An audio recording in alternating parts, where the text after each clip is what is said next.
एक छोटे से बालक थे जिनका नाम था धन्ना जाट, बड़े महान भगत हुए।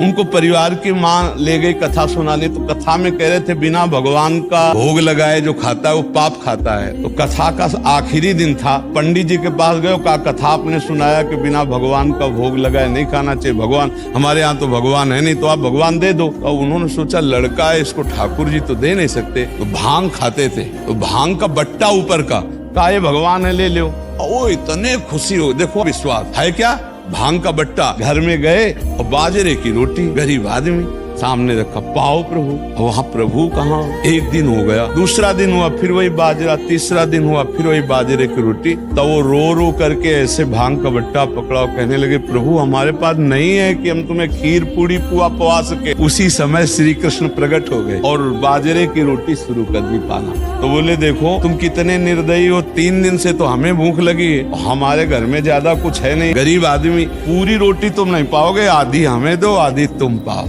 और फिर जो लीला का विस्तार हुआ कि धन्ना सेठ हो गए। ये है गुरु के वचनों पर विश्वास।